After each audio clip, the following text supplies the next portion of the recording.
Well, hello. Okay, I'm streaming right now. Give me just one moment, folks. I'm going to be switching things over. I'm just getting a few things set up. Let's see if this is working now. Not seeing it. This works better, folks, if I have if I separate the chat window and not try streaming it at the same time. Which I am... There it is. Okay, see my blank screen? I'm here with my child, Gwen Stefani. I don't even know if that's a name or not, but okay. Gwen Stefani's totally a name. And you might hear my cat Milo in the background because he's going to be fed in just a moment. Yeah, right? I'm going to go feed him. I'll be back as soon as I'm back. All right, Gwen. Okay. Now, a couple of things I've been wanting to kind of start off with is, while that's loading, let me go. There we go. Tools. I always like to show people on my iPad now. And I'm back. And I'm on his iPad. And Gwen Stefani has returned. I was going to show a couple of things with the pen before I really got started here. Now, for the most part, I'm going to be using two tools here. Now, this is Autodesk Sketchbook. And it's actually a pretty sweet program because it does have a few like live material kind of things, which I kind of dig how it works. Specifically, the pen nib. So the reason why I like that is if you're trying to draw a line with a curve in it, you can get it thin to fat real easy. And you can adjust it, too, if you want to have a bigger line. Now, I also switch it with this pen right here. Now, notice it's just a flat line. Doesn't matter how hard or light that I lean on it. It just is the same width. So I usually keep it on... I'll be switching between these two because I'll be going to be drawing R2-D2. And you're going to want the more organic lines for things such as outlines. And you're going to want to have the more solid lines right there for things like details. I see Kim's having trouble. I'm just double checking one more thing real quickly on my computer. And tweet. Let's You already did go crazy. I probably have. Yeah. So let's get back over here. Just born crazy. It doesn't matter how normal you are. You always start out crazy and stay crazy, or get even more crazy. So, anyways, last year, keeps going on and offline. That's probably me. Okay. All right. This is why I was doing this earlier, to see if I was having any issues, and I thought I fixed them. But turns out the online has to be Okay, well, I'm just going to soldier on here. So anyways, we have R2-D2 here. I started penciling this back in February or March for a March event that was, actually probably March. But I ended up going way too crazy with the details and didn't finish it until Inktober.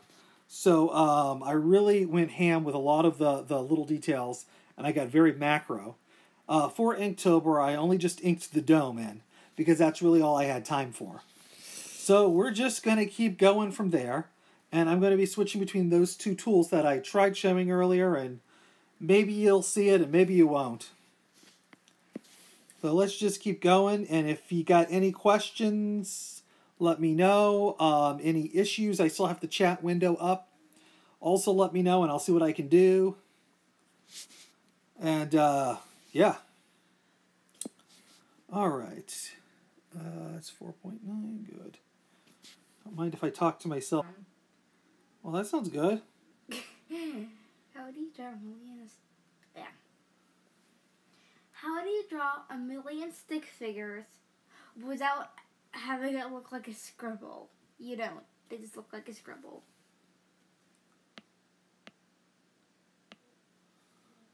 I'm so glad I can draw more than just a stick figure. Or else, Me too. Or else I don't know. No. Draw a self-portrait. Draw a stick man. All right. You want it? The Million Stickmen?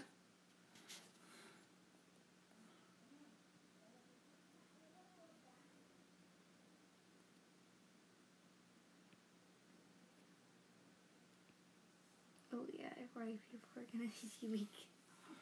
All right.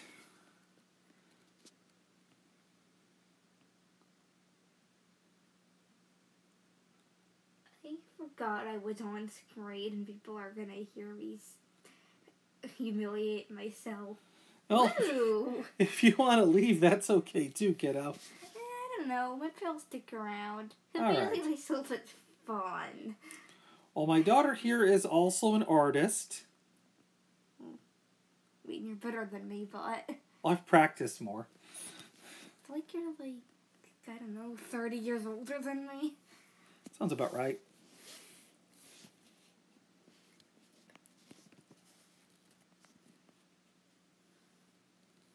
Oh, the program I'm using is Autodesk Sketchbook, which is a pretty sweet little program.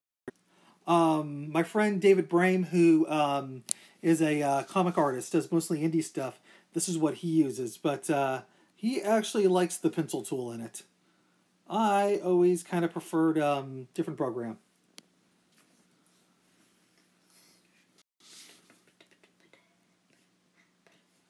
I like using Adobe for the pencil tool because it just feels more like a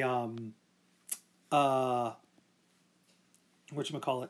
It feels more like a mechanical pencil on it. Whereas the pencil in this is a little it's more like a dull HB pencil. Or at least that's how it kind of comes out of the box, and I never got it to feel like a mechanical pencil, which whenever I'm actually drawing comics, that's what I feel most comfortable with penciling.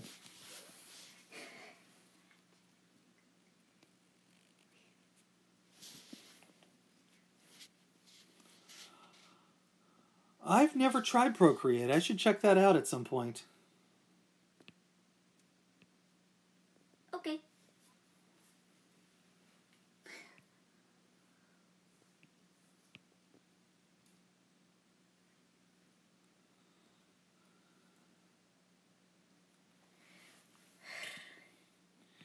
Yeah, no, like I said, I asked David Brame what he uses, and he goes, oh, Autodesk Sketchbook, and I've been hooked ever since because I really like the program. But I definitely will check out Procreate.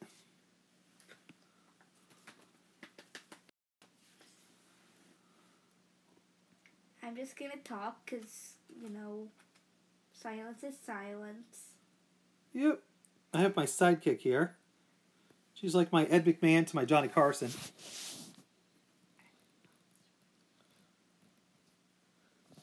Anyway. I guess she's my Gwen Stefani to my Mohawk drummer. Wait. That doesn't make any sense. They call me daughter. Daughter?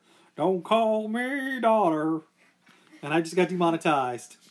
Yeah, you just got demonetized. Oh, you know what I was going to say to start this off? Oh, hi! You caught me ripping off comic tropes. Speaking of ripping off comic tropes, let's draw R2-D2. Okay. You don't get that, do you? No. That's okay. So I guess she's the only person who's watching because she's like the only person who's been commenting. Huh? No, she's like 12 people in one body. Who knows? That sounds uncomfortable. Well, I think, Maybe other people are watching are just not commenting. Stuff. Oh, yeah, I will definitely send you my iTunes email. That sounds real good.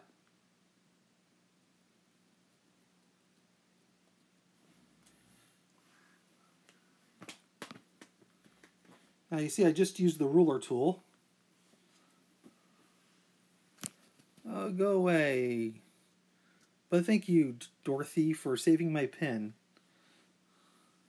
Silly. What else could he be? Trash can? Trash can be a robot. If it really wanted to. Killian wants to be a trash can. So, am I the only person who's seen R2-D2 beyond the dome? I have no idea what he's talking about. Little documentary about the history of R2-D2.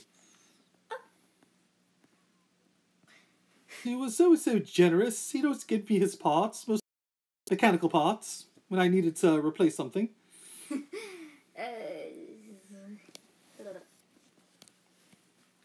So... Yeah, it's a short movie. It's like 15, 20 minutes, but it is hilarious. Samuel L. Jackson is brilliant. And it gives the history of R2-D2 from his birth in England. His father being disappointed that he didn't become a policeman like he did. To his rise to stardom, to his drug problem in the 80s. That took a dark turn all of a sudden. Very strange film. It's like, be a policeman. 2 seconds later. This.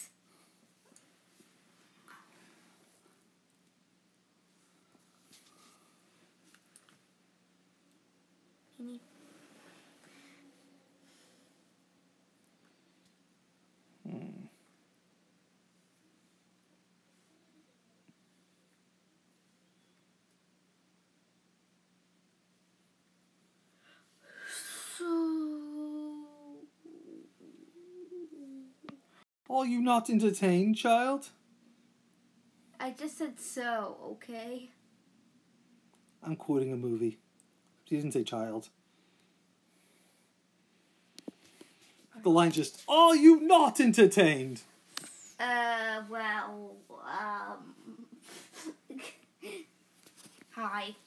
Again. Hello. Oh, hi, cat. Which kitty you be? It's Milo. He's, I don't know what he is. Thingy? Thingy Majigger? A dirtmonger? Yep.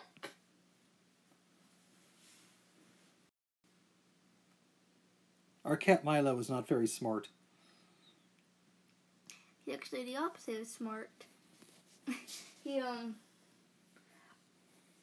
I told him he was a cat and he looked shocked. I then looked at him and I don't I can't talk at all. Apparently not. I pat him on the head and it says, "It's okay, boy. It's okay that you're stupid." He looked at me confusedly. Well, that's just his natural look. It's just so weird. It's weird.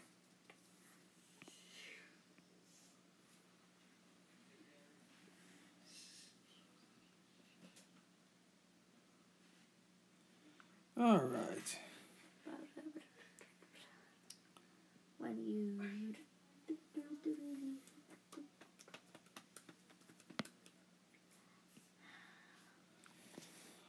Whew. I was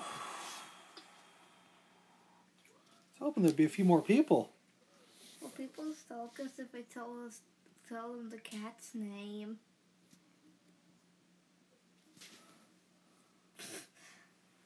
Oh, it keeps buffering? Sorry.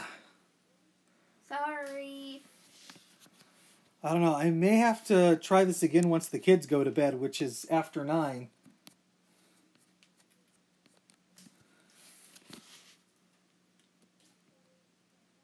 Oh, we'll keep soldiering on. I think your sister's using up all the bandwidth, isn't she? Probably your mother, too.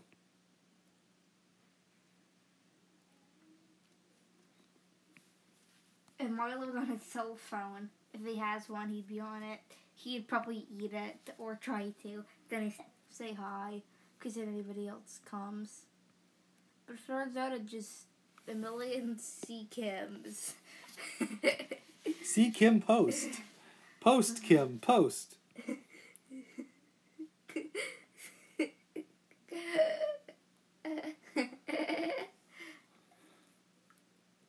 Sorry.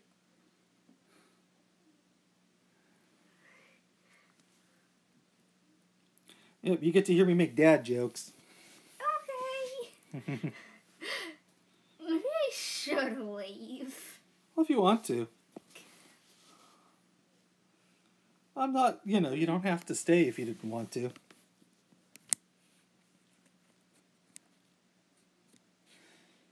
Yeah, you're right. I was kind of hoping to not do this when the kids weren't in bed because we have a very small apartment and noise tends to carry, but I thought there'd be a few more people. Come on, one of our persons show up. I'll give you puppy dog eyes even though you can't see them.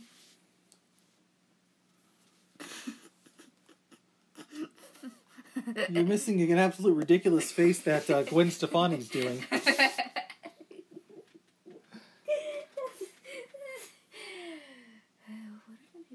It's like she walked into spider webs or something.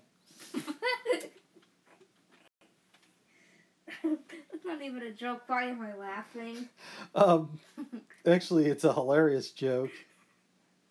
You're just not that into No Doubt. I don't get it. I'm just laughing. Because it's funny to me. No doubt. I'll just...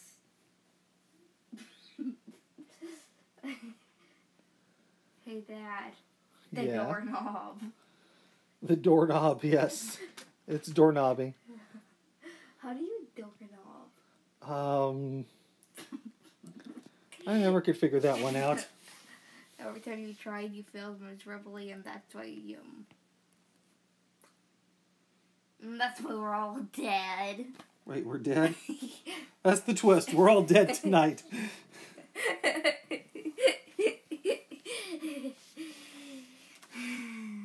Sorry, chucked them on a piece of popcorn, and my was so confused that he tried to eat you. Simple.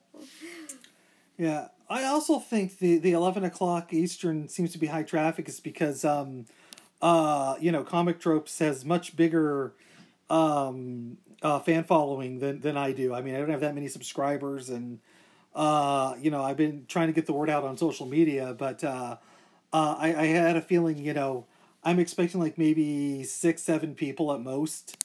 Not that that's going to be terribly exciting for you guys, but who knows? Who knows? You got 5.1K on one video that you made 8 years ago.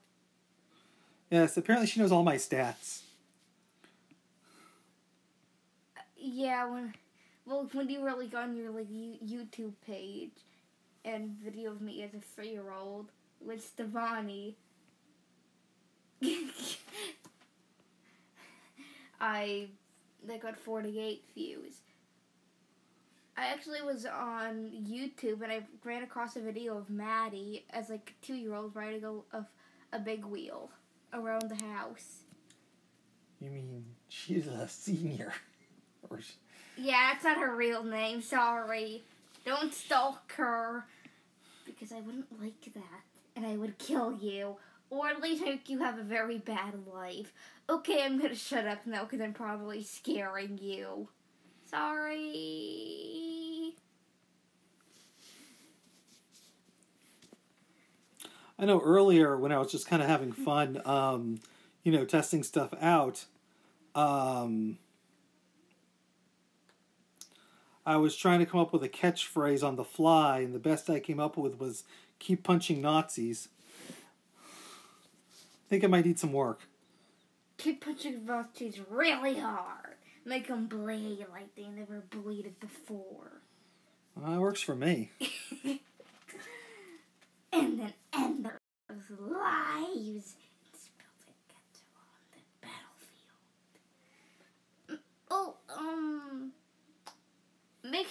children are on the terrifying event.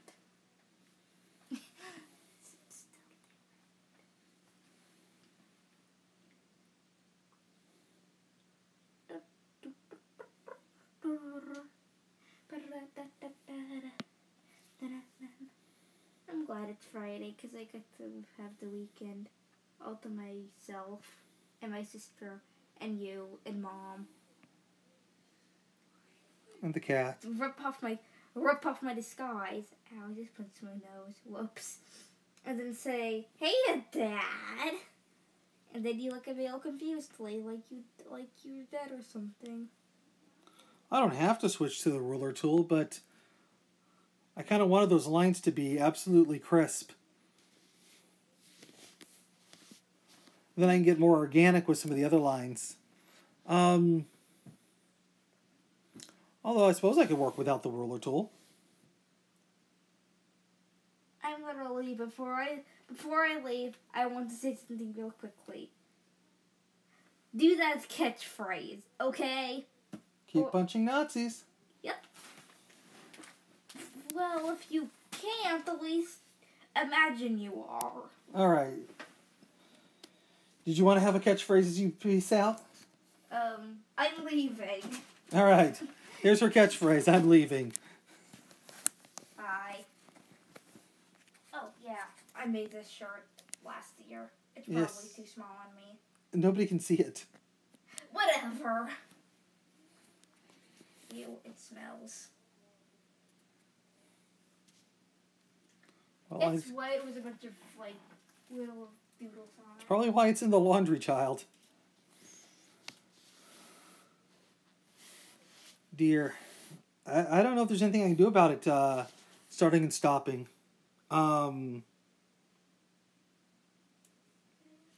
Think of is... Oh, wait, I don't want that tool. Switch back here. Wait, that looks way too fat. Oh, God. 9.8. There we go. That's where I like it.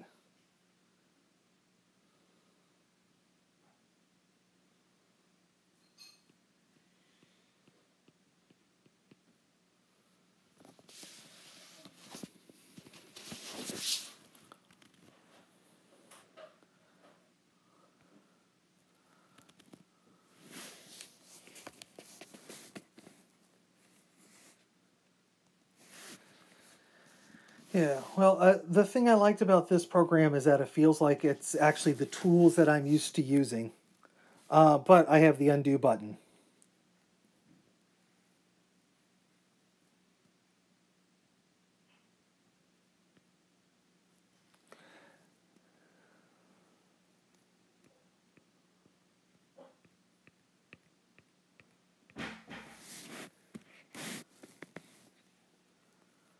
Let's see here. Go away. Oh dear.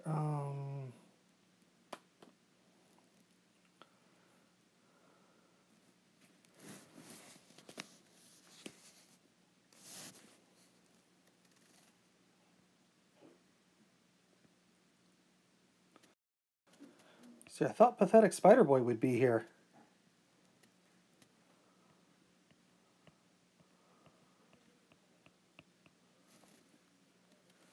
Almost 8. I know after 8 I might get some other people joining us.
Oh, excuse me.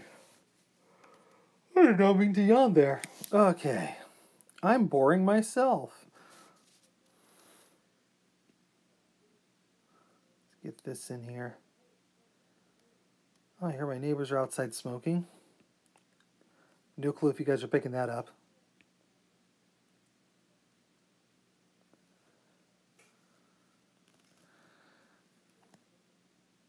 My neighbors are very nice, but one of them has like a mullet and two teeth, and he has a very dry sense of humor and says to me one day, he's like, "Now, Andy, I don't know if you can tell, but I really like 80s music." Just like that. It's kind of funny.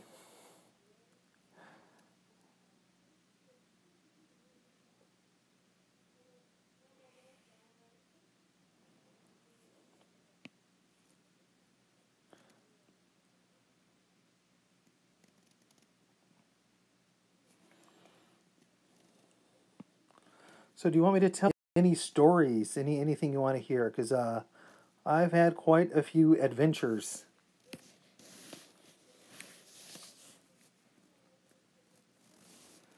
Today has not been a very exciting day. It's just been art.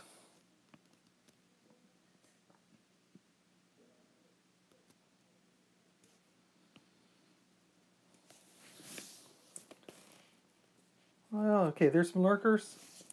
Unfortunately, when I pop out the chat window, I can't see how many people are on the stream. So hello, lurkers. That's good to see. If I have the chat, if I'm watching the live stream, so I can actually see how many people are watching with us. I can't. I don't have enough bandwidth to do both, apparently, or at least that's my theory.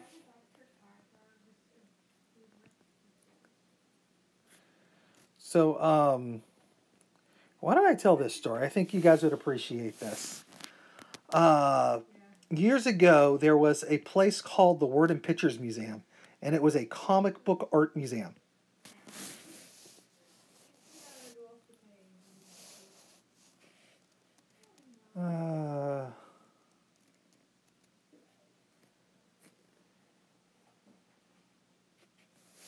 Anyways, yeah, there was a book art museum, and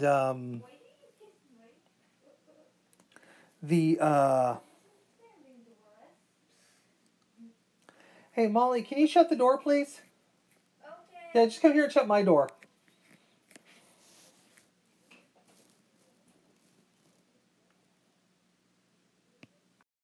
So anyways, yeah, there was a place called the Word and Pictures Museum. It was a comic book art museum, and it was a pretty amazing place.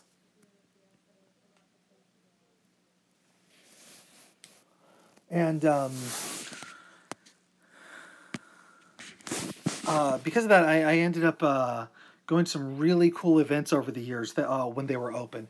It was owned by Kevin Eastman, the co-creator of the Ninja Turtles.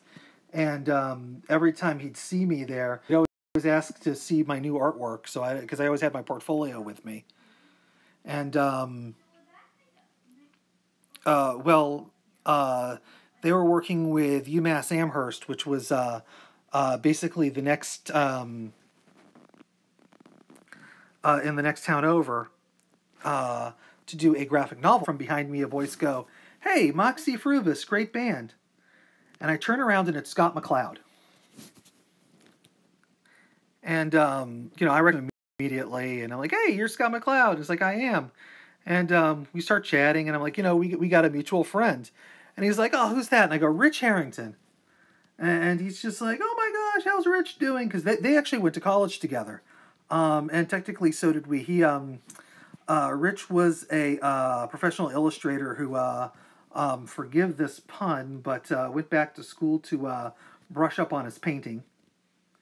And so we start talking about Rich, and Scott McCloud starts a sentence that he'd never finish, because he goes, "Rich was always such a great cartoonist," and was interrupted by this old, this elderly man swiveling around in his chair going, "Cartoonist." did somebody say cartoonist? And I look over and I recognize him immediately. It was Will Eisner. And Will Eisner comes over and he's like, "Hey, Scott, how's it going?" He's like, "Oh, good, Will. Who's your buddy?" "Will, this is Andy." And I'm sitting here like, oh my gosh, I'm being introduced to Will Eisner on a first name basis. This is so cool. And so,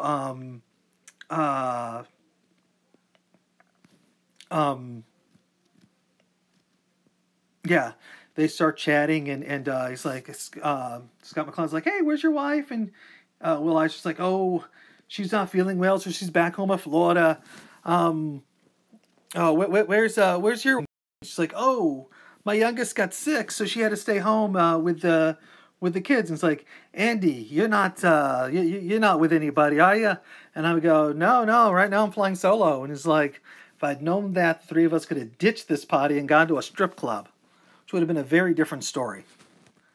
We ended up staying at the party and talking for about 3 hours as about the idea of computers as a future form of storytelling, or are computers just a tool? Which was kind of insane.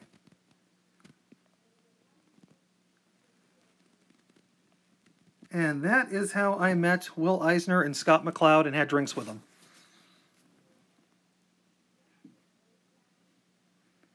But we did not go to the strip club.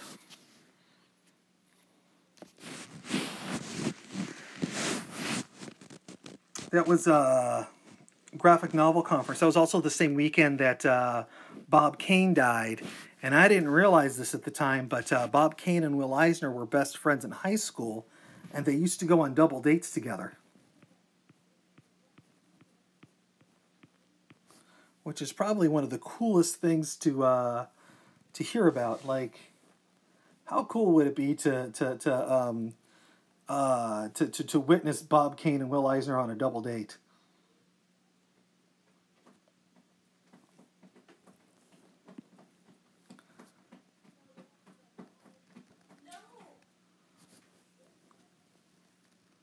Go away.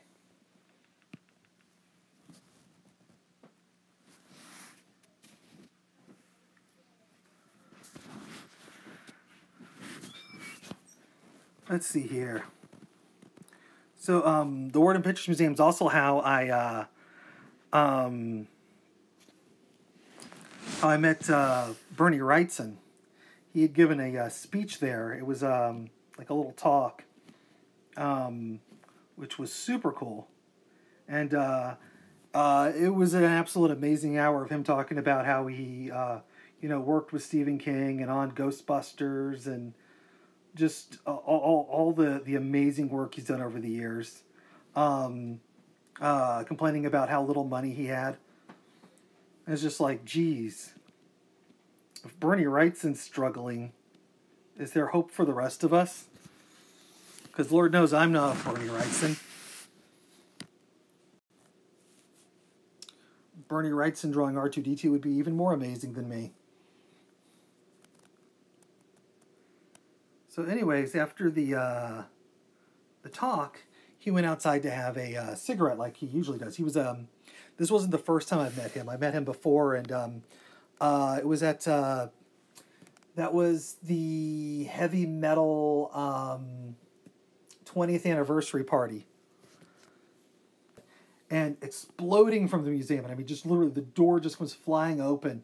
All the oxygen just gets sucked out of the outside from this Englishman. He's like, "Benny, oh Bunny, it's great to see you, man. How you been?" And he's like, "Oh, hey, it's great to see you too.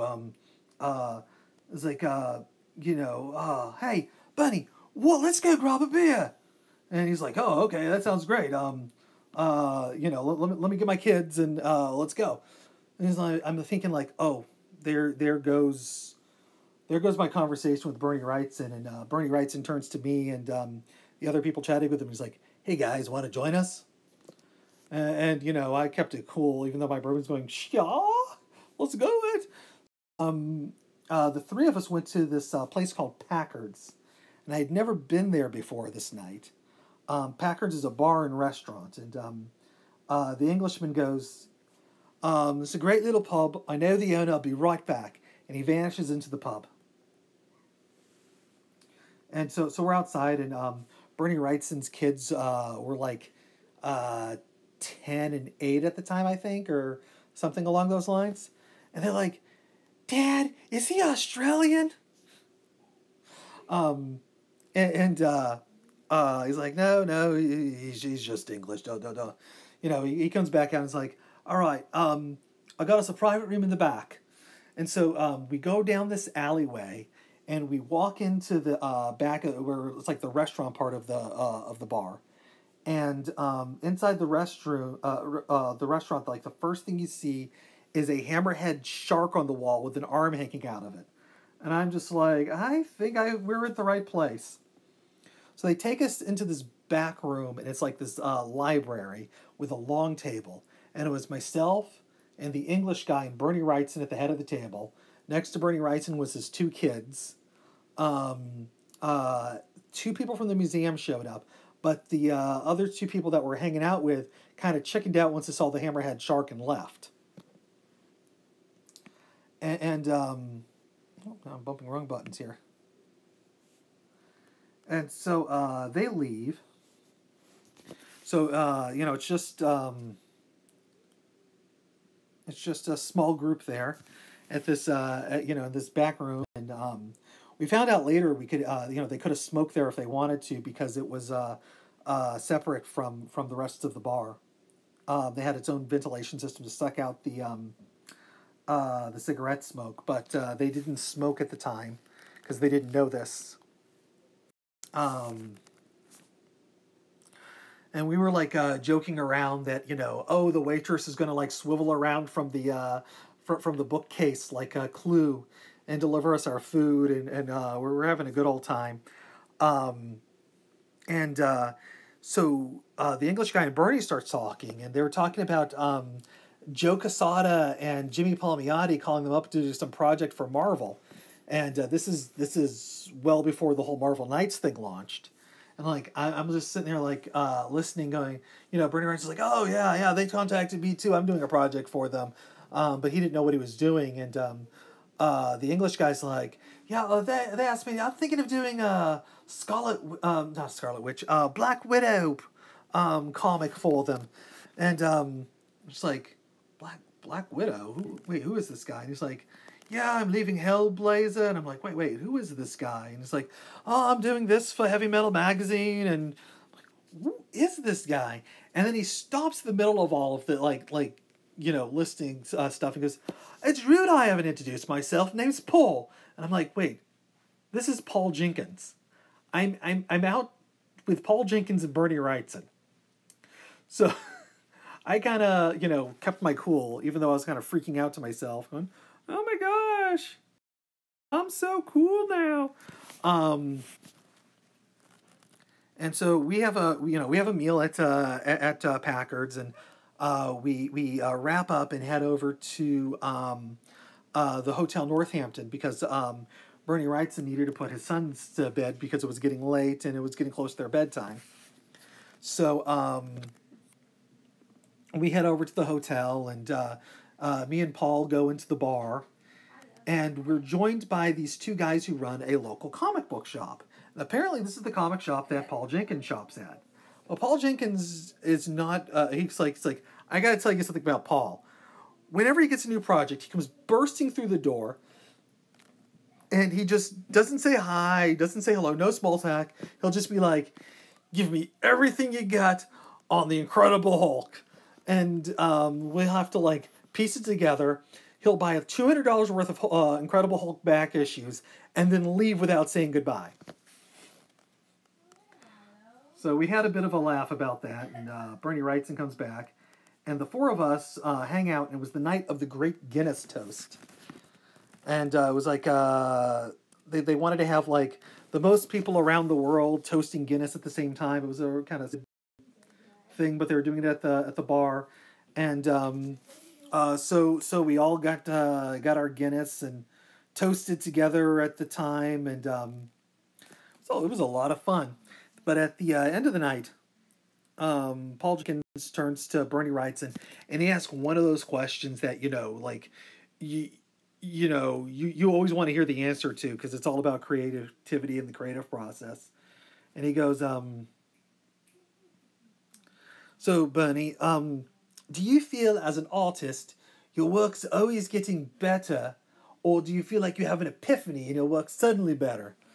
Bernie Wrightson is like one of the most, well, he was one of the most modest people you'd ever know.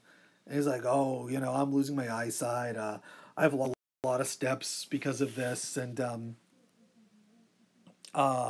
it was also a little sad to hear him answer that question.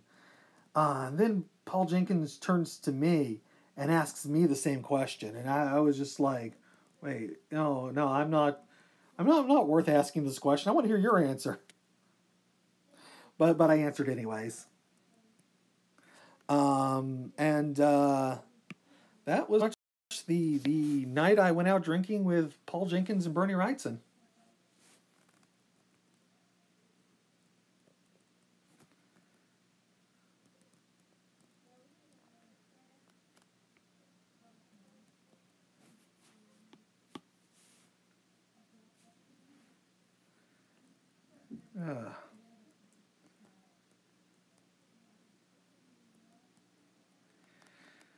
I do have lots more stories if you want me to keep babbling. All right, I'm going to stop for a second and grab myself a sip of water. So everything's going to look static for a moment.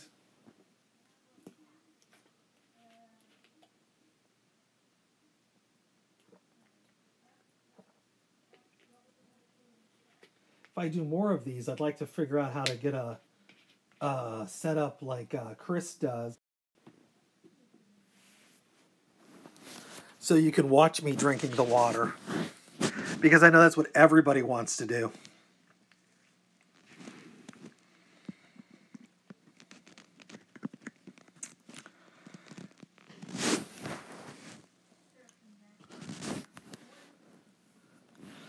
So,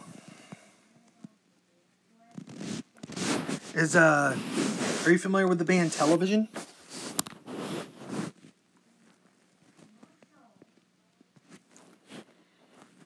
Oh, wait a minute.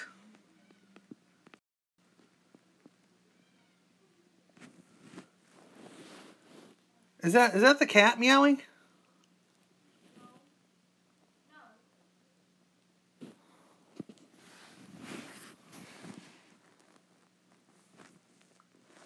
I don't know. I thought I heard the cat there for a second. But the band Television is one of those proto-punk bands that are really important but never had a hit, but are like really influential.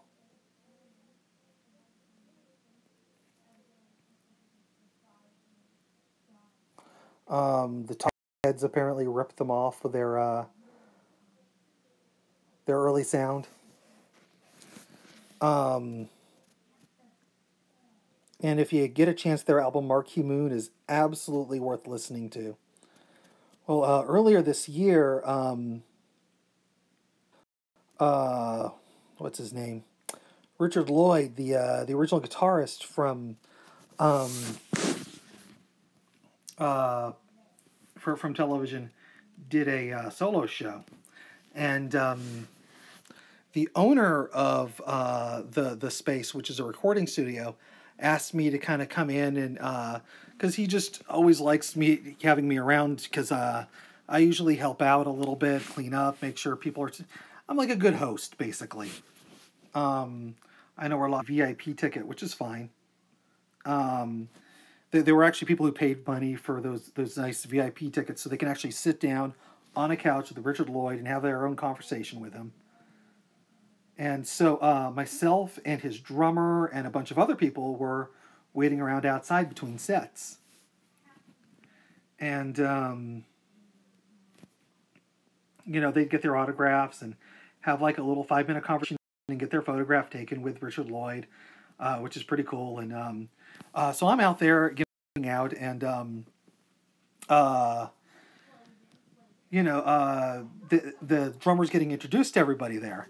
And one of the other people who were hanging out there was and I'm going to butcher his name because I always do, and I feel it bad because I should know how to pronounce his name.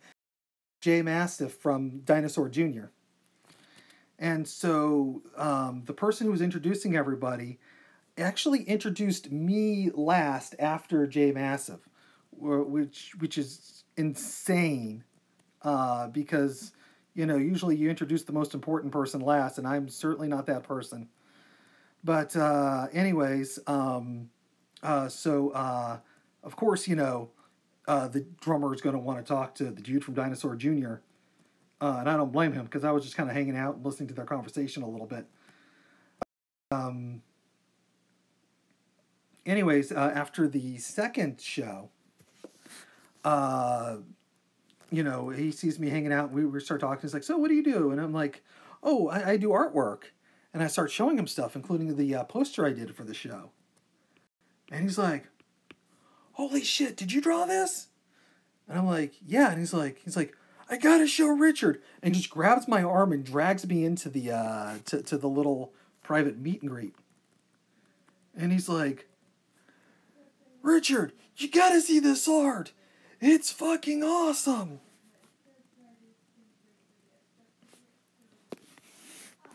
But it's okay. I ended up going out to dinner with Richard Lloyd and his band afterwards, which was also very cool.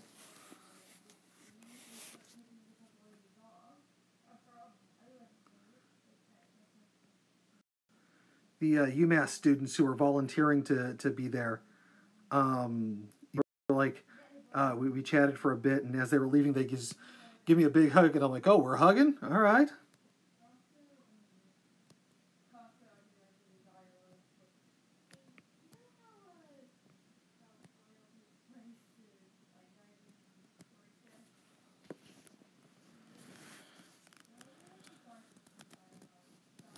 So what's your favorite Dinosaur Jr. album?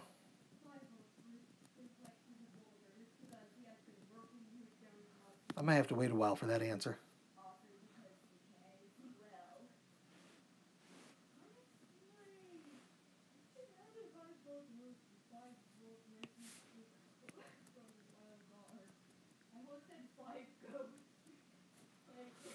Let's see here.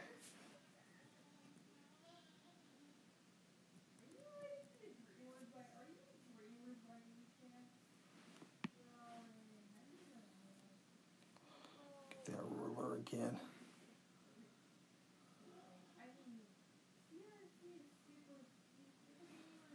All right. I'm gonna. My kid never shut the door. Give me a second here. I don't know if you're hearing them baying like goats, but I don't know if that makes for such compelling video. Give me a second.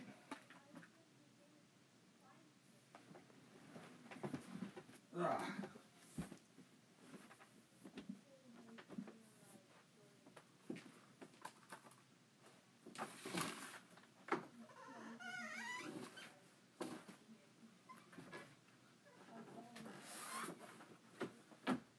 All right.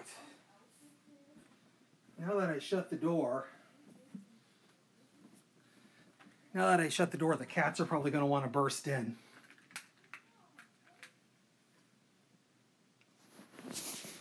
Because, cats. All right.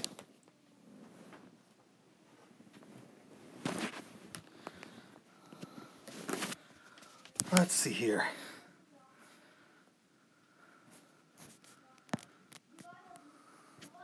So that's what I've done so far. I think it looks pretty good.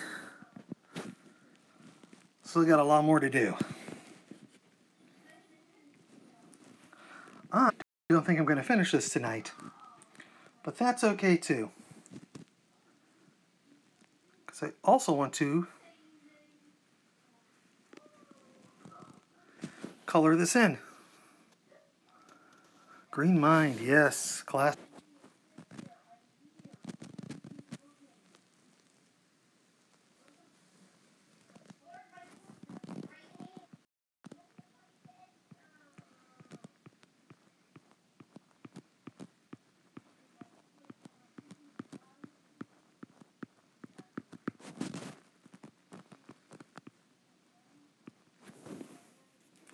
Let's see here. It's another good story.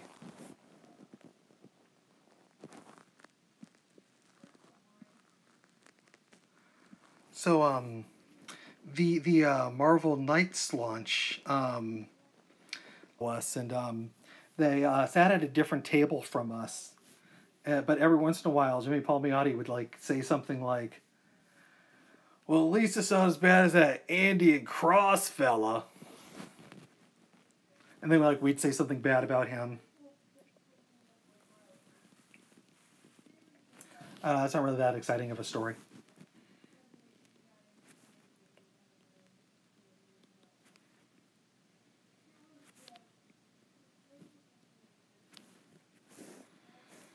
Oh.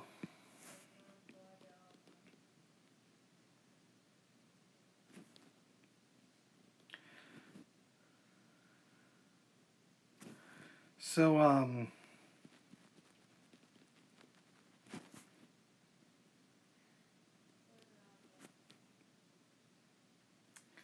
yeah, I don't know. You know, normal stuff like everybody has happened to them.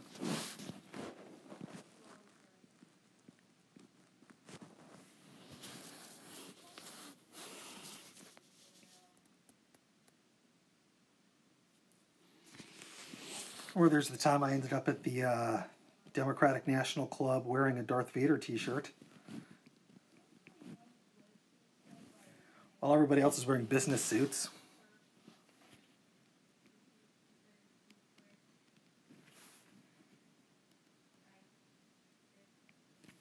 That was certainly an odd experience. I almost washed my hands with mouth wash.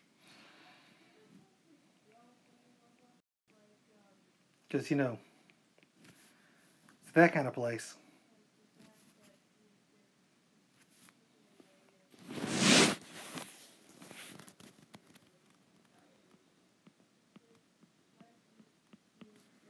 Surprised there wasn't a bathroom attendant there. I went to one convention in Toronto. Ooh, what convention was that? I don't recall. I remember I met Amber Benson there from Buffy the Vampire Slayer and Anthony Daniels. Me and Amber Benson had fun. As we posed for the picture being taken, I commented that the wall behind us looked like we're like back.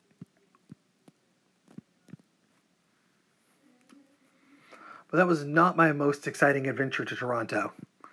Because I went to a bunch of FruCons there too. Conventions from Moxie Fruus.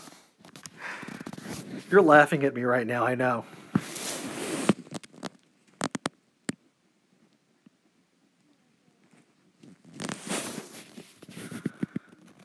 But I went to FruCon 3 and 4.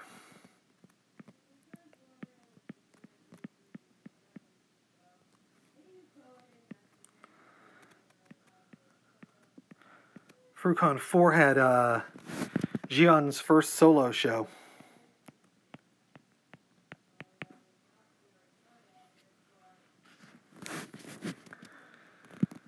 Which was at the Rivoli.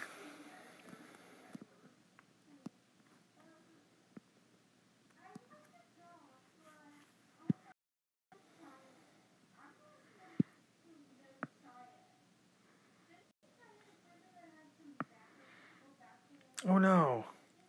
Oh crap, I hate it when this happens. I am drawing on the wrong layer. And this always happens, so give me a minute here.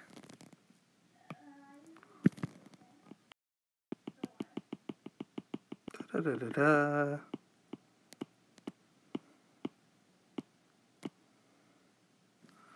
That looks good.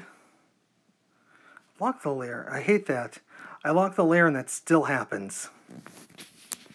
Alright, oh, let's make that visible.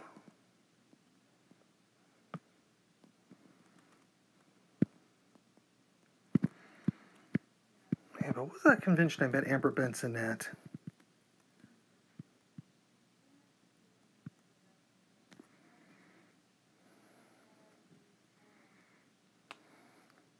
this book published. One of the publishers is a Ottawa-based publisher. Maybe maybe then I could would consider getting up there. When is FanCon?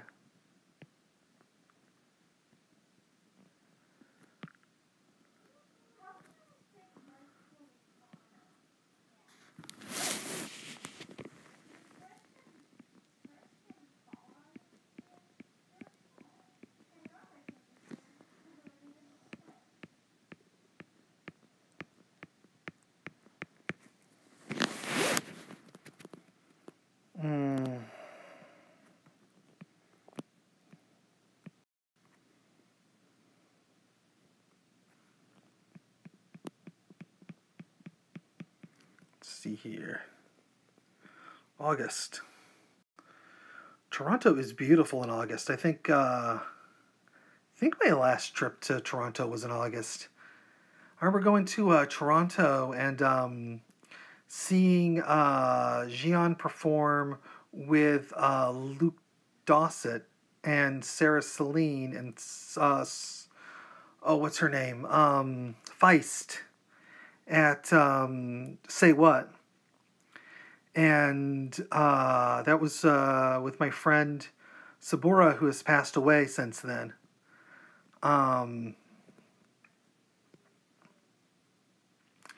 Yeah. But no, Toronto is absolutely gorgeous in August.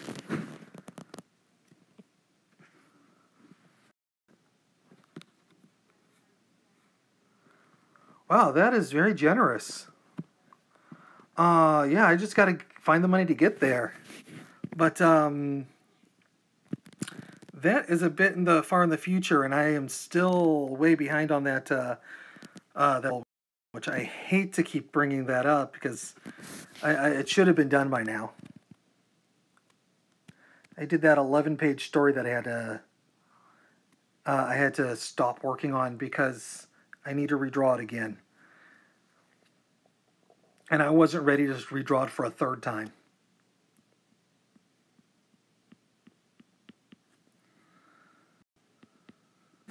We weren't like best friends, but we, whenever I was in town, we'd always spend a little bit of time together. She was a very sweet person.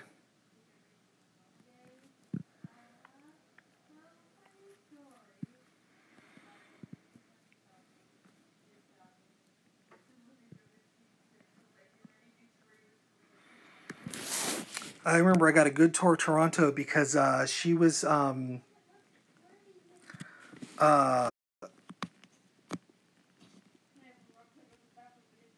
yeah. Yeah, that would be a good convention to do, especially if it's the Toronto.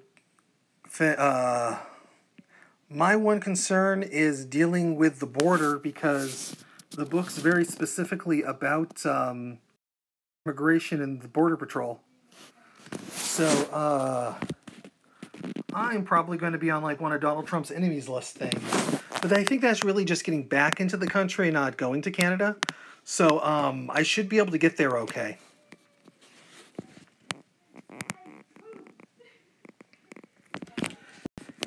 And remembering my...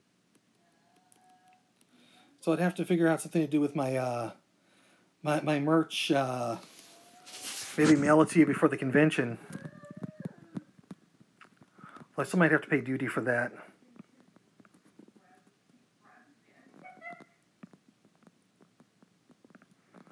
And I'll have to look into my options.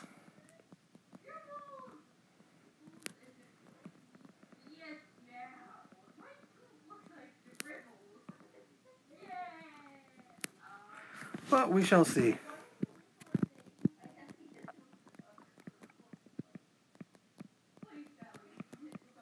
Although,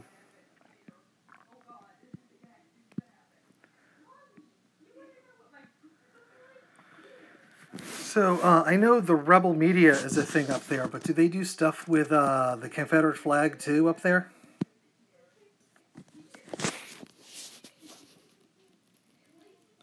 I listen to Canada Land, so I know a little bit about what's happening in Canada as far as politics.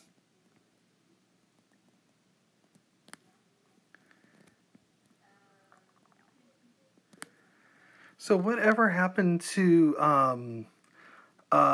Sam the Record Man's location?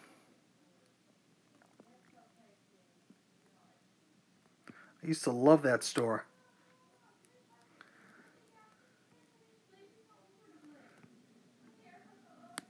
It's really rare to find a record store that's that good.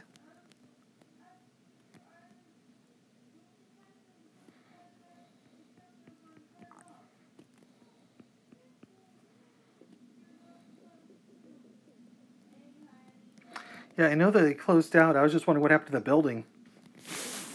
It's probably some boring store now, right? Or did they tear down the building?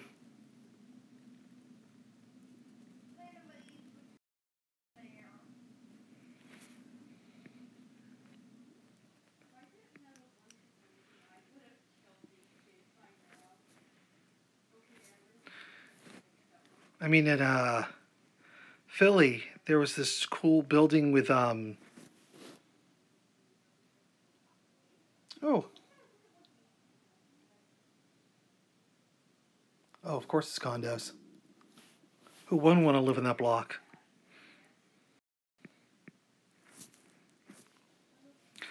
Before it closed, my friend TJ went up to Toronto, and he'd never been before, and I asked him to do me a favor to grab me some CDs that I couldn't, that's not available in the States, and he he's like I'm like just go to this corner, and you can't miss it. And so he told his friends that he was with, and he's like, hey guys, I'm nervous about finding this place, and they come out of the subway there, and they see the giant sign for the place, and they're like, yo, T, can you find the place? You sure you need help?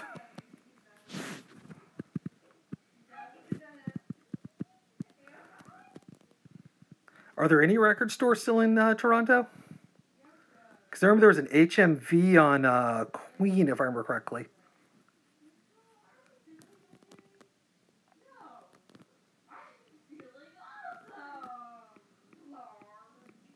I think it was Queen. Could have been King. I always get those two confused in my head.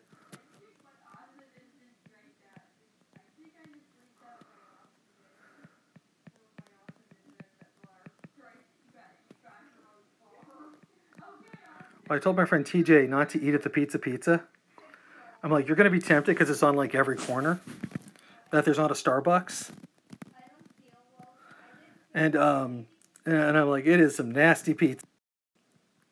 And I described to him what it kind of tastes like. And he's like, man, I don't want to try that place. But then they all, he told his friends like not to go there a couple of times. And they all got morbidly curious about the place and went anyways. But at least they had a good expectation of not to enjoy the...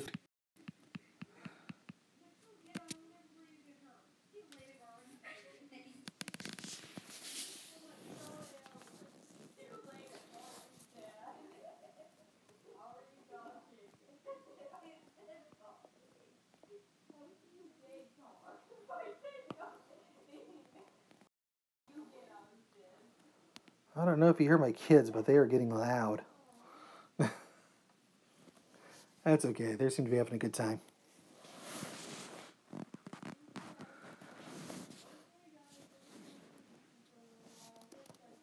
Yeah, I describe people. It's like a piece of cardboard with some watery tomato sauce spread on top and a little bit of cheddar on top of that.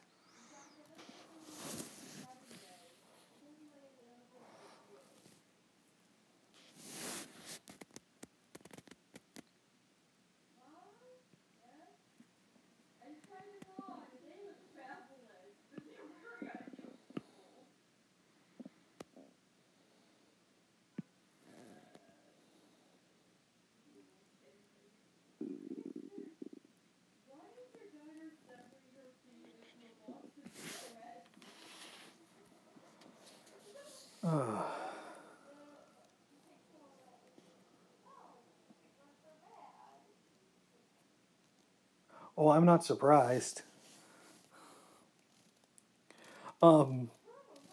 I mean, I first heard of Pizza Pizza because of Moxie Fruvis. We all thought they were talking about Little Caesars because at the time their slogan was Pizza Pizza. And so I get to see this place and I'm like, I have to go now. And I went in there and I bought myself a thing of pizza and it was just the worst thing I ever did. I regret that so hard.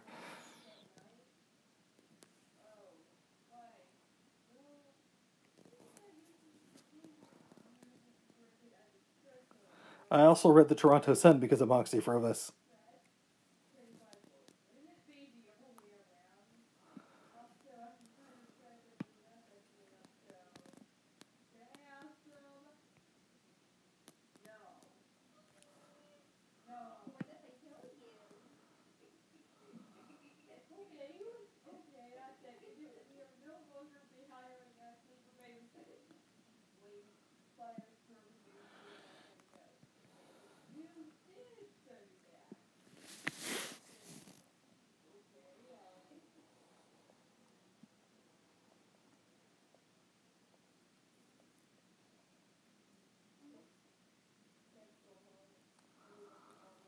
Oh, everybody always seemed nice to the Pizza that I went to.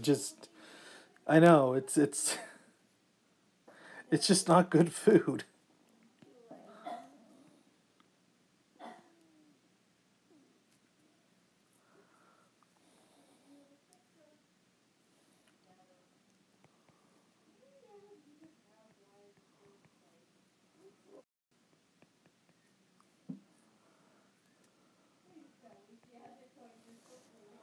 So, this was FruCon 3.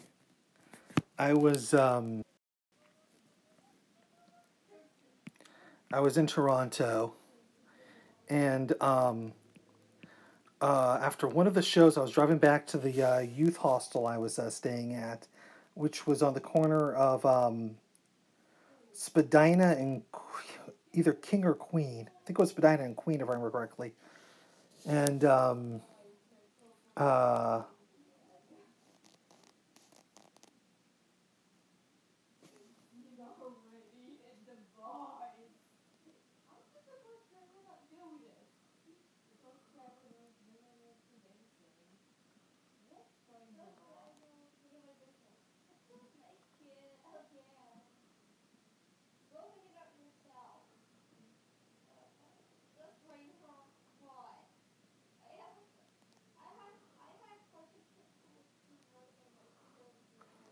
yeah, the only time I ever jumped to counter was oh God, that was in Boston. Whenever I was at a King, I had such really bad service.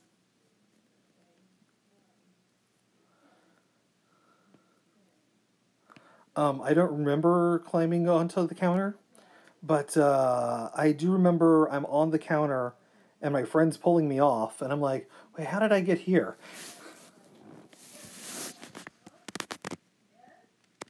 I also hadn't eaten in like 8 hours, and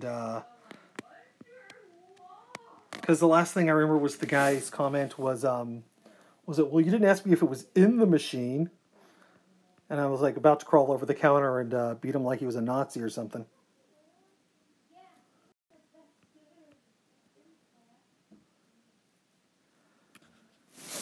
Fortunately, his boss was there and gave me some free copies and apologized profusely for that.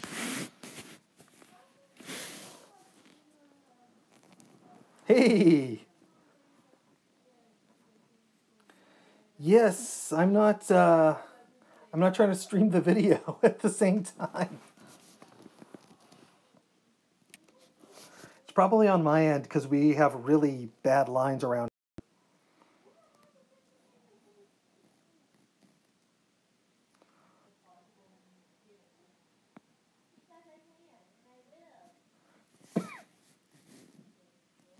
Which is quite odd for me because I always seem to find the worst places. I took my family to Philly and we stayed at a place in South Philly, and it was just easier to get the bus into Philly since we're parked at the hotel parking lot.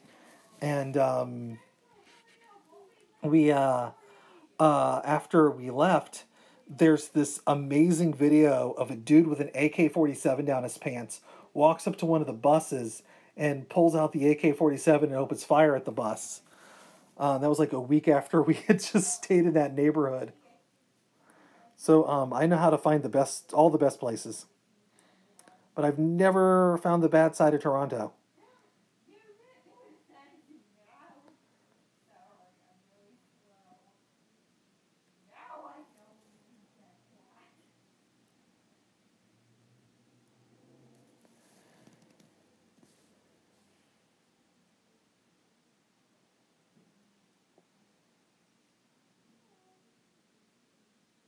Oh man, I am so sorry to hear about that on Coney Kodiak.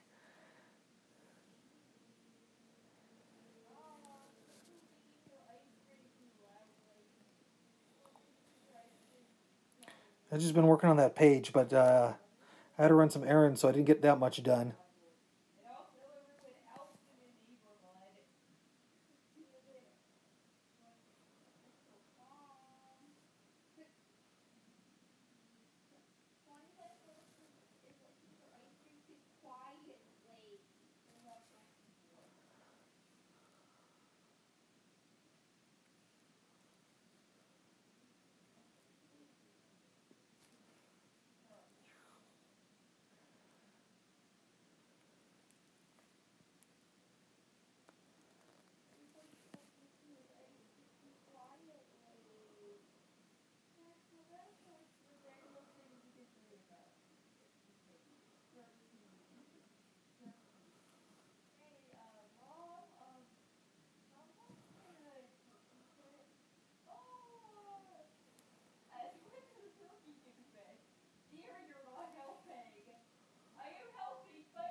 Hey, ask away. Ask away.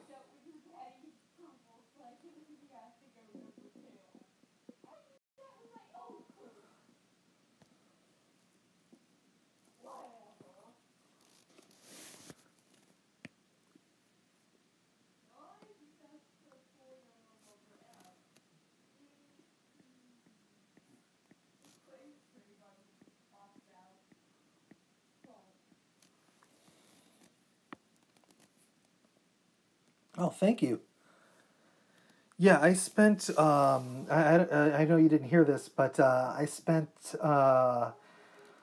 Geez, I started this in March and with the pencils, and would spend a little bit of time here and there working on it. There was a Star Wars Day event that I did, and I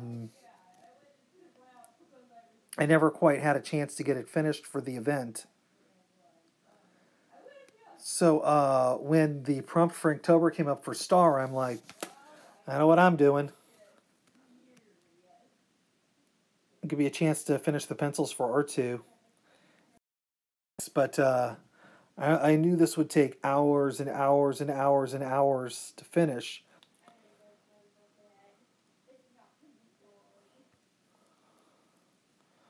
But you can see I really got the dome, all the nice little details there.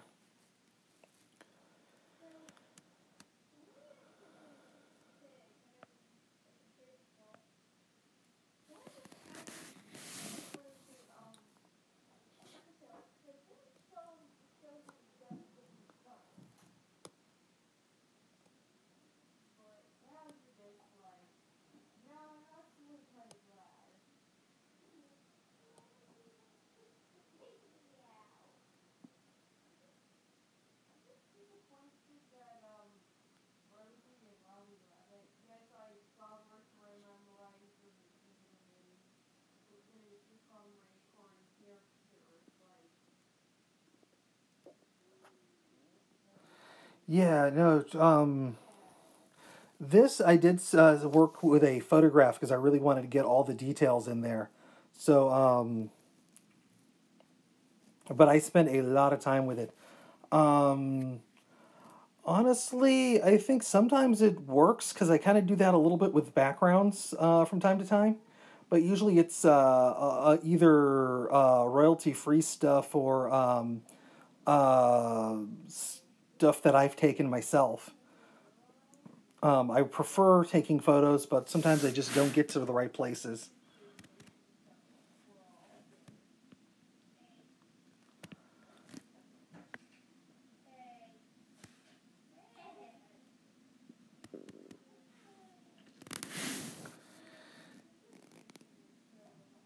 You know what? No, I'm not going to do that. I don't think it's appropriate to post on YouTube.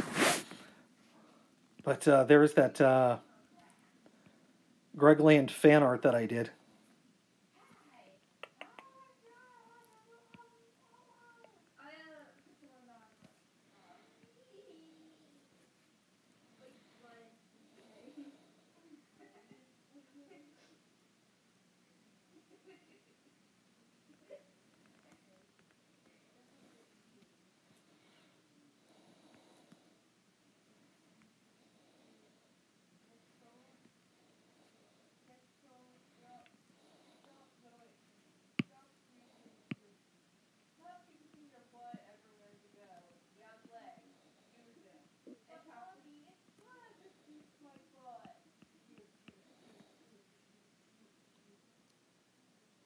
Oh, am I in the wrong? Yeah.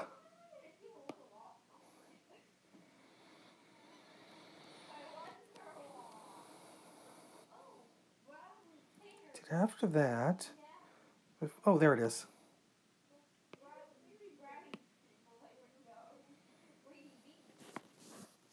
So there you go.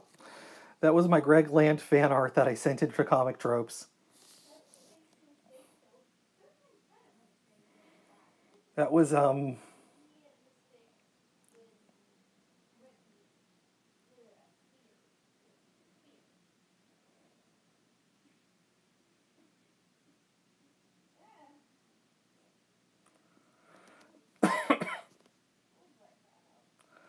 don't know what it is I'm doing with it. All right.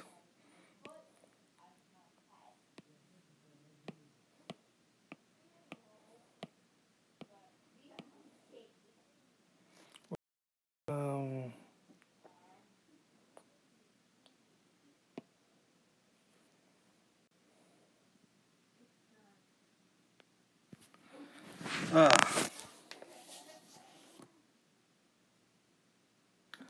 so let's see here.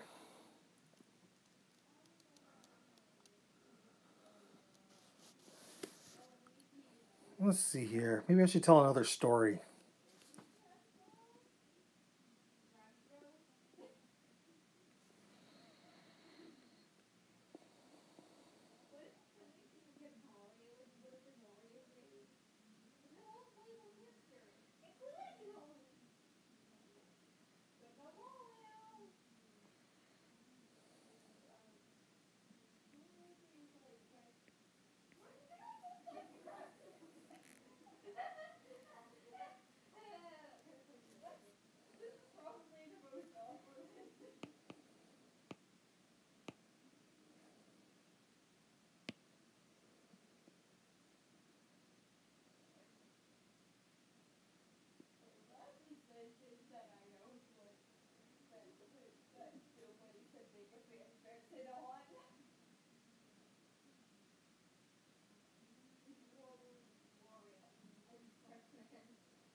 Actually, he said he lightboxed it. He sketched it on a different sketched it on a different piece of paper, and then went to the lightbox and had a cleaner version of it.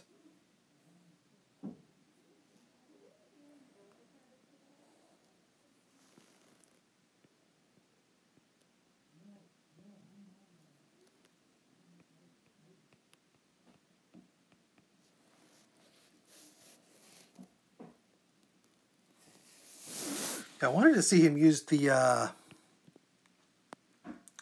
the brushwork a little bit more. Honestly, I just feel like I learned so much doing the brush stuff. My YouTube image is a self-portrait I did of a 3-panel comic I did after what was his name? Oh god, why am I blanking on his name? Gene Colan passed away.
That ruler.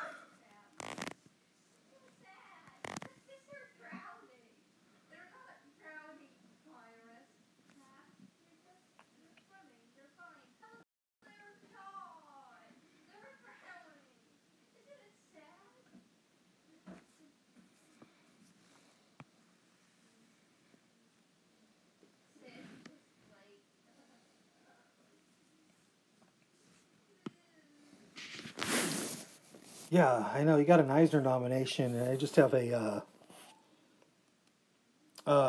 on a book that got a Glyph Award.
I think you're bringing up a fine.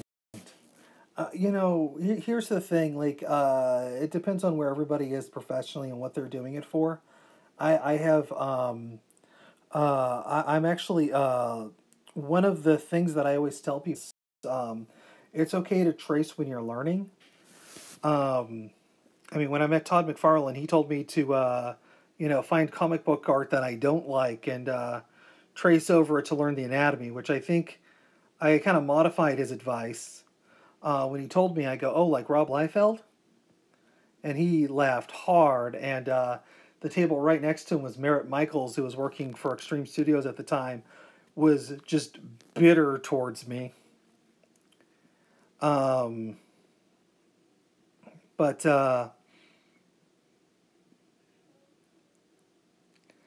I actually get tracing paper and would like trace over muscle magazines and kind of see how the anatomy comes together. Just remembering all those like weird ovals that you do to build up the anatomy. So like oops.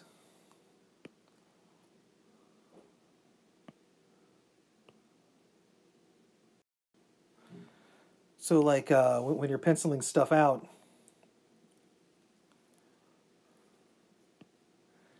you got the head.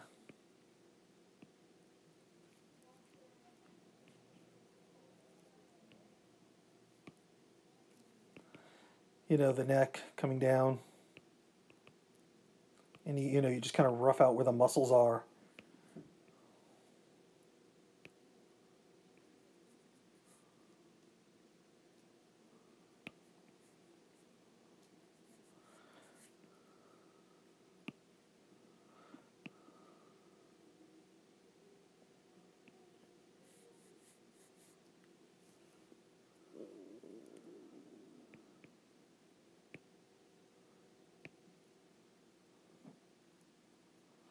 But but take the muscle magazines and actually trace over it so you can kind of figure out how a lot of this stuff kind of comes together, and that's always been a big help to me.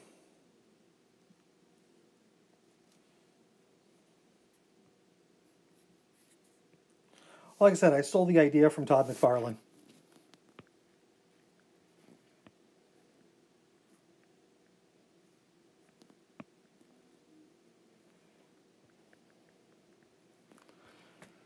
But I mean, it's one thing to do this to learn versus doing it to pass off as your own artwork.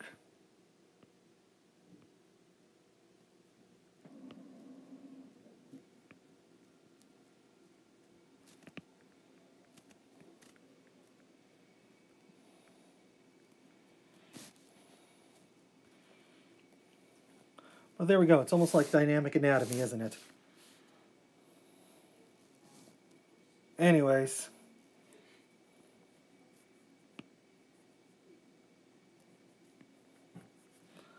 I don't know what I'm doing with this. But basically, you draw like that on top of muscle magazines, and you can really start to see where muscles start and end and kind of get a feel for these things. That's really my point.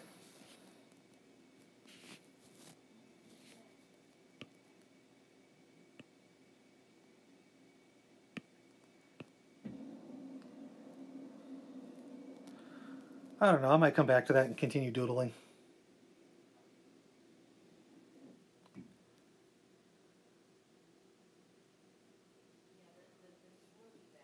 Yeah, you can't really lightbox an arm, can you?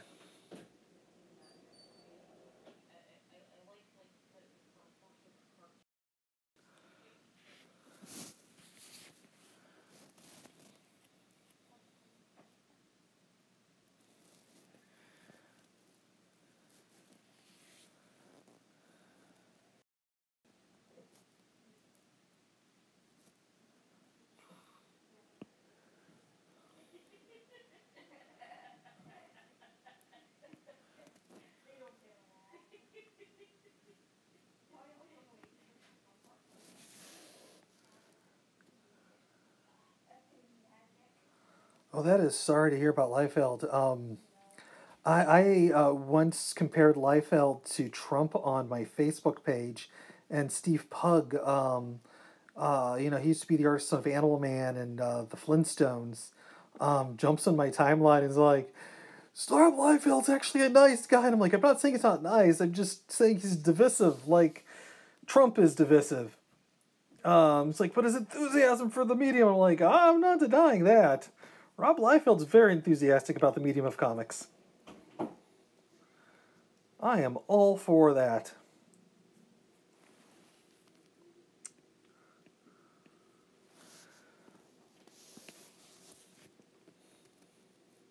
But, I make one little joke about Rob Liefeld, and I got Stephen Pugh all mad at me.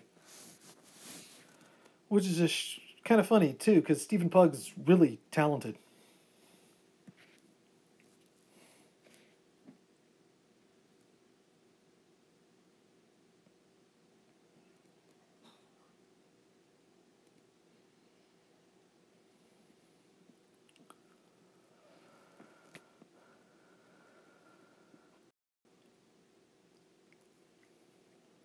I think it's ADD, personally.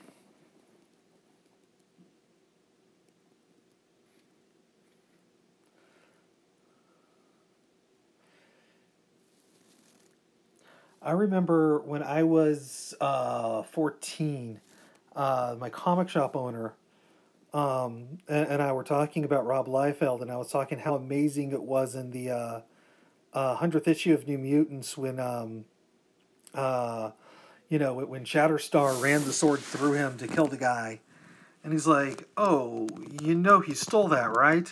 And he pulls out Ronin by Frank Miller, and I'm just like, "Oh, never mind."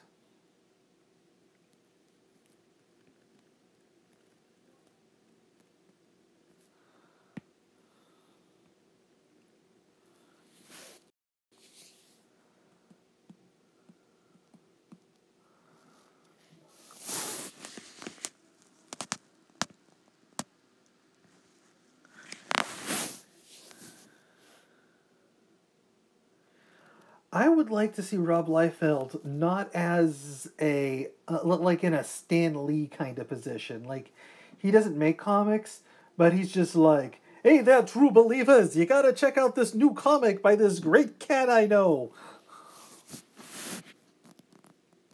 Excelsior."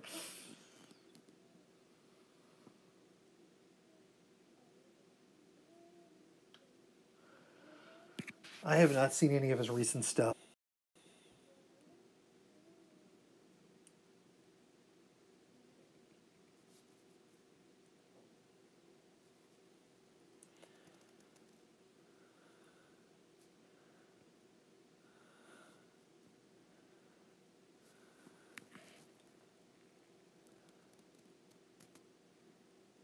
If you think it's cocaine, I'll go with it.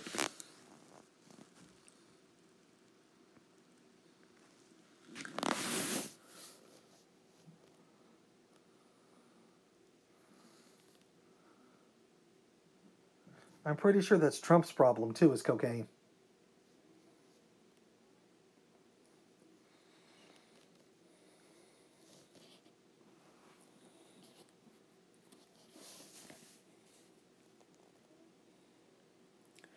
Never actually had a chance to meet Rob Liefeld. Probably for the best, because I probably would say something really stupid.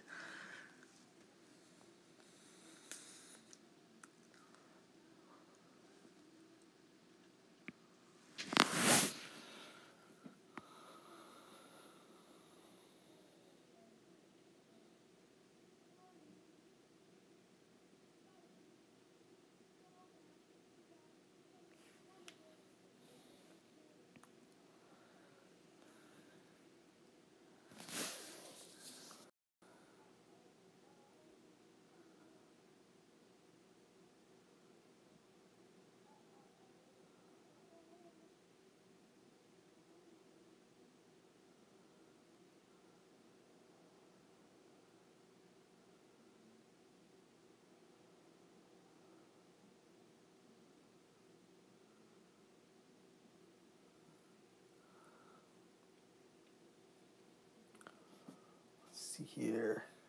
Yeah, I was 14 or 15. No, 14. 13? No, wait. Yeah, I think I was like. Well, that was 90. Yeah, I was still 14, not quite 15.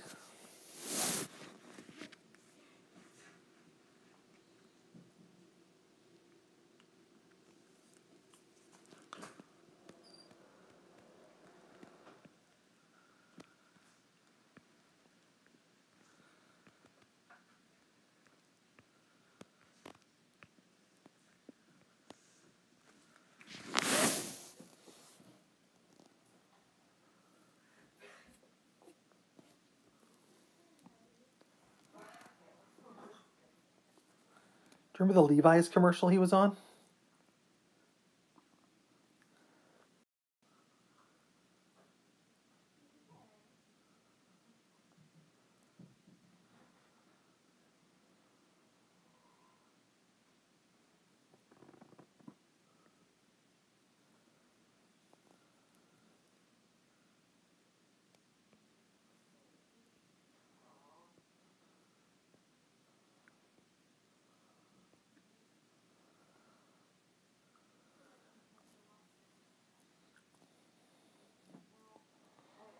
All right.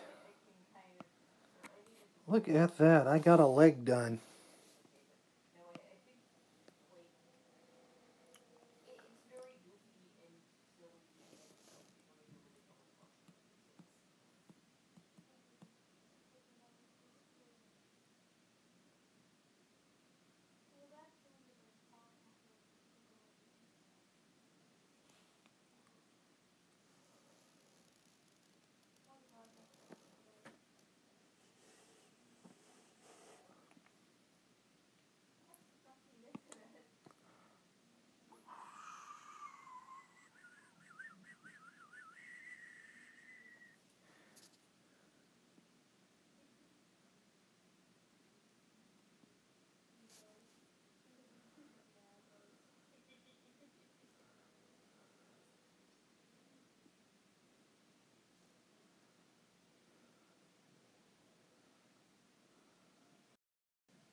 my dad spent the 60s in Okinawa, and when it was time for him to come back to the States, he had like all the first issues of all the Marvel comics, and uh, and a good chunk of the old stuff. And his mom made him throw them all away before he left Okinawa.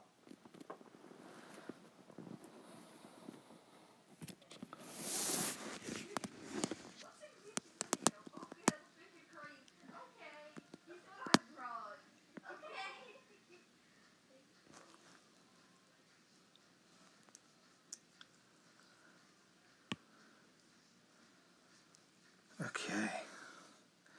I do this with a slight curve. Okay. I didn't really do this too well before.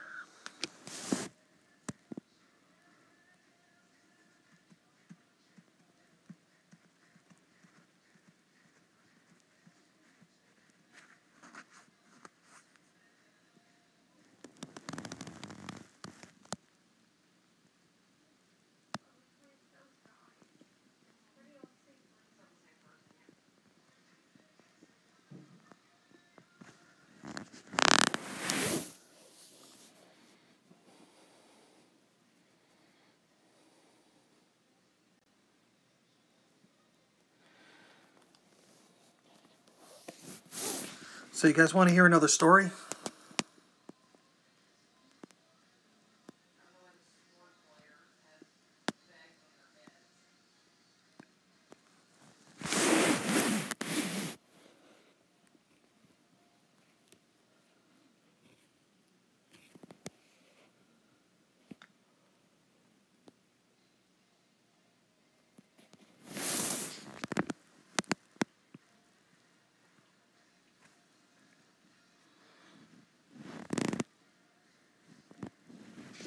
All right.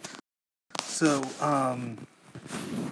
I had a studio in Baltimore, Maryland for a while. And I was going back to school, and I had to do a children's book in a weekend.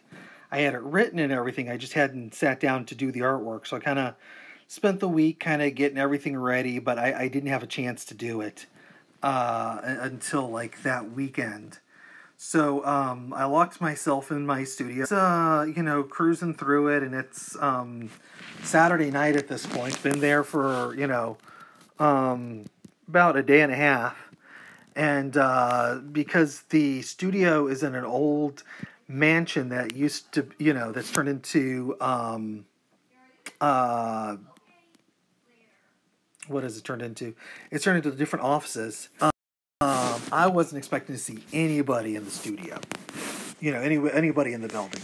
And it's 3 a.m, and I have to go to the bathroom because I was doing nothing but eating, sugar and drinking Mountain Dew. So my studio was in the basement, so I went up the stairs, and at the top of the stairs, there's about 5 feet, there's a doorway for the men's room. And so, I get to the top of the stairs, and I open it up. Now, then the men's room has like a small hallway in it where there's an upright piano, and then there's another door where the restroom proper is. So I turn on the light, and I go to step inside the room, and there is a dead body laying on the floor. And I almost stepped on it. And as soon as I saw it, I screamed and leapt out of the room. I was completely freaked out. My mind starts racing at this point. And I'm like, oh my God, oh my God, oh my God, it's a dead body. It's a dead body. What am I going to do? What am I going to do? It's a dead body. It's a dead body. Okay, I'm going to call the police. They're going to arrest me. I'm not going to get this project done. I'm going to fail my class. I'm never going to see my kids again. This is going to be terrible. Okay. Maybe that's not what's going to happen. So I start myself like, what I can just go to a different restroom and pretend I never saw the dead body, and which would not be a great melons. And I'm like, no, that's stupid. That is the dumbest thing you could think of. What if it's a Zack Snyder zombie? It's going to catch you on the stairs, eat you, and you're going to start the zombie apocalypse. So, I start trying to figure out, like, what's my... if it's a Zack Snyder zombie and it can run. And then the zombie starts to apologize to me. And I'm like, wait. Zombies don't speak? Wait, it's just a homeless person sleeping on the bathroom floor. Well, at this point, the good news is I haven't gone to the bathroom, but the bad news is I still haven't gone to the bathroom. And, he apologizes to me a bunch of times about startling me. Because it really is surprising to find, a body on the floor, dead or alive. And, I'm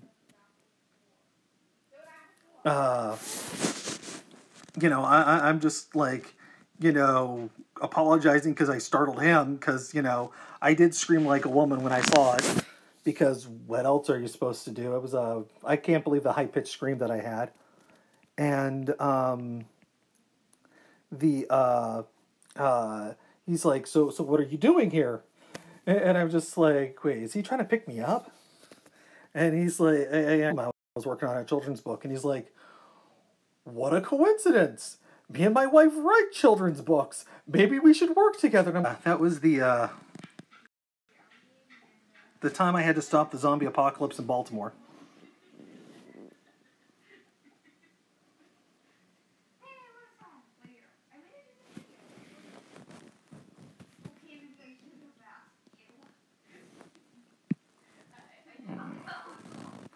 Alright, I gotta do this freehand here.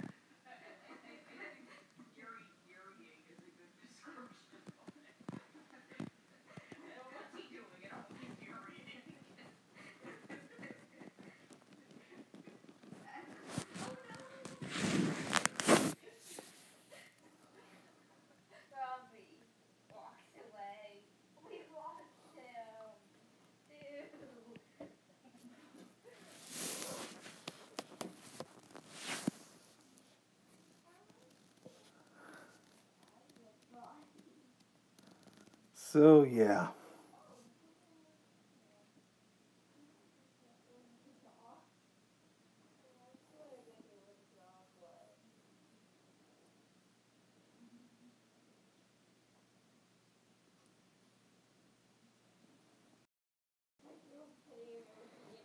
Oh, that They Live piece that C. Kim did is awesome.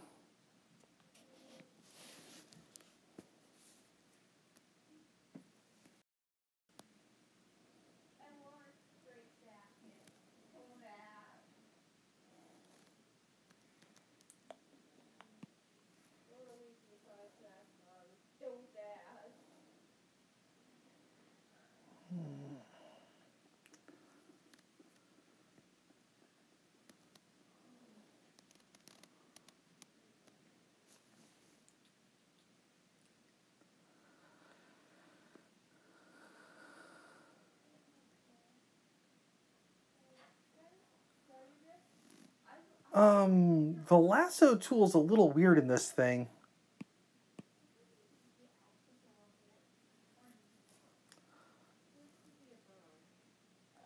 I should probably do that. You know what? Let me try something. Let's see here. This spot looks pretty good.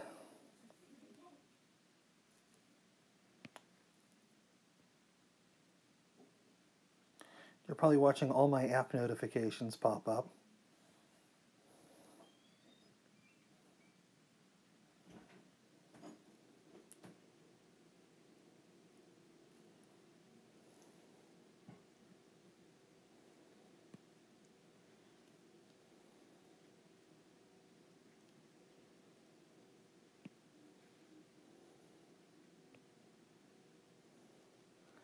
How was that?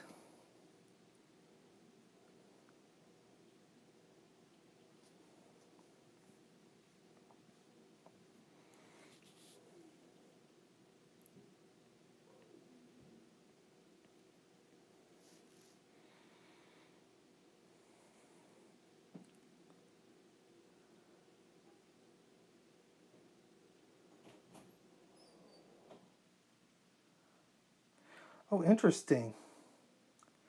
No, app notices keep popping up on my screen. I didn't know that. I was imagining that you're seeing that my castle was under attack or something like that.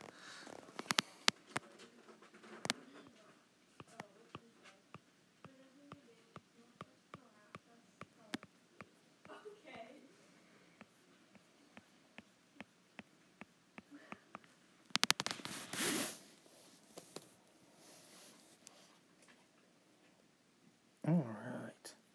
So let's zoom out a bit.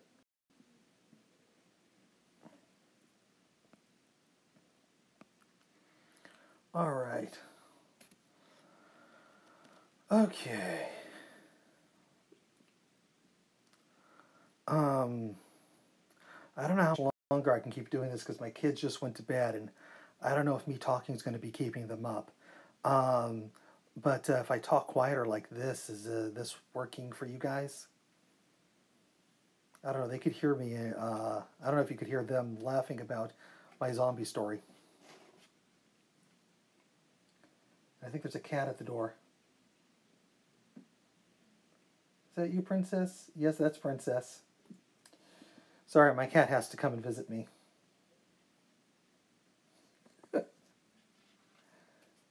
Sorry. My cat's ridiculous. The joke is she thinks she's my fur wife. Are you chirping at me?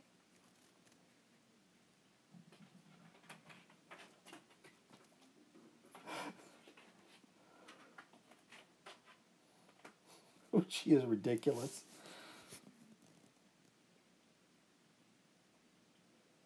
Okay.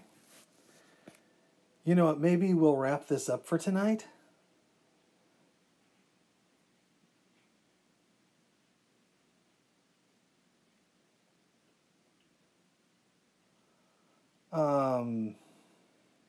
Because I've been at this for, wow, like 2 hours. Yeah, why don't we wrap this up for tonight? And you want to do this again on Monday? Or you want to try it later?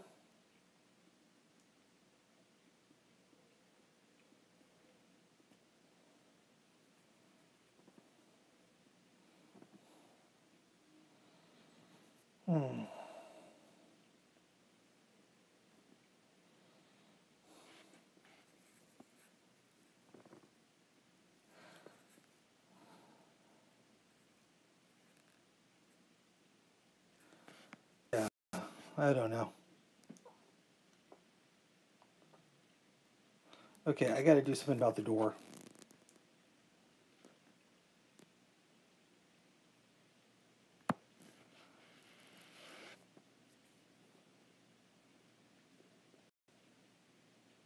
Here, give me just a second, guys. I'm just going to check on something.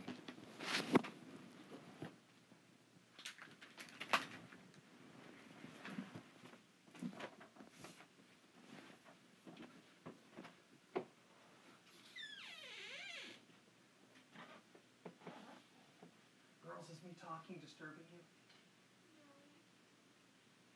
No. Okay. Am I too loud? Okay. Okay, Princess, did you want to come in?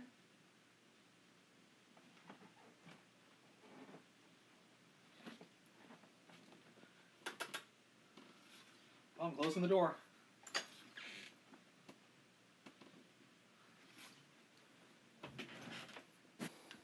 To your internet. So like connecting it into I don't know if you can hear the cat at the door. Smartphone, so I can't use Instagram.